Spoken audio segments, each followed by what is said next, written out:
Fisher football's new defensive coordinator Mike Fox was a four-year starter and two-time All-American as a player. After graduation, he had no intention of going into coaching. Coach Fagiano, who's maybe the sole reason why I went into coaching, after I had graduated, after I was done playing, he would often ask me to come back and just kind of help out coaching, and just come out. He probably asked me every other week, and I was like, no, I don't want to do it. It'd be too hard. I really love football, and I just, I didn't think I could be around football without playing. I thought it'd be too tough. After weeks of saying no, Fox finally said yes. And it came about 2 weeks before camp, and I was like, well, what the heck am I going to do with my time now? Here comes football. So I called him up and said, I'd like to come and just volunteer and just help out, coach wherever. And he said, yeah, absolutely, come on. And that's kind of how it got started. My first year, I was a volunteer coach. It wasn't long before an activity on the side became a full-time commitment for Coach Fox. So, I was in here a lot, and as soon as I caught the bug, they call it, I caught the bug hard. And I was in here, this was basically my full-time job. And at nights, if I wasn't practicing here, I'd go and do shoots. I probably worked like 4 days a week doing that, and I worked at the bar, bartending also to make some money too. So this was really what I loved to do, and I was in here a lot. It was volunteer, but I was spending a lot of hours here doing, scouting reports for the JV team and stuff like that. And as soon as I, caught the bug, I knew this is what I wanted to do. With over 100 resumes received nationwide for the coordinator position, Fox's commitment to the program was a valued asset. I came here, I played here, I coached here for 3 years, and basically, I told him I was living on my mother's couch, for this past season.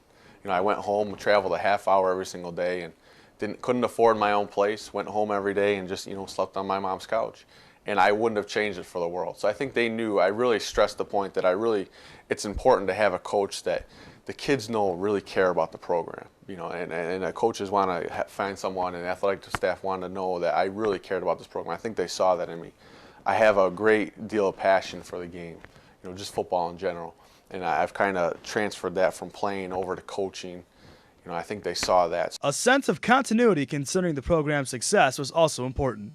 I think that was that's also a reason why I was hired, because if another guy was to come in, he'd have to learn our defense, because that was one of the things. We weren't going to change our defense for a guy coming in, and I know the defense, and I worked very closely with Coach Fagiano. Me and him were, he gave me a lot of responsibility last year, and game planning, all that stuff. I was almost like a coordinator, as far as behind the scenes work. He actually called the plays, but me and him were, bumping heads every day and doing that and talking football. So I think I knew the defense very well, and we're going to keep, things the same around here. Obviously, like you said, the last 2 years they've been working, so why change what works, Coach Fox's effort and sacrifice over the last 4 seasons have led to great opportunity and overwhelming satisfaction. It's still sinking in, you know what I mean? Like, I think my mom is more happy than I am. She started, bursting out crying when I told her. Same thing with my grandma. My mom has always been good about the coaching and me being basically poor for the last 2 years. So it feels really good to put in the hard work. I worked 90 hours a week, slept here some weeks 2 nights in a row, just sleeping in the back office. So I put in a lot of hard work, and it feels really good that that's kind of paid off. It just shows that, if you really put a true passion into something and really work hard, and it pays off in the end. And, Coach Fagiano and Coach Vaz and all these coaches here, they gave me a great opportunity, first coaching here, and now, give me this opportunity as a defensive coordinator. And I don't plan on letting them down anytime soon. So, Zinni, Fisher Sports Desk.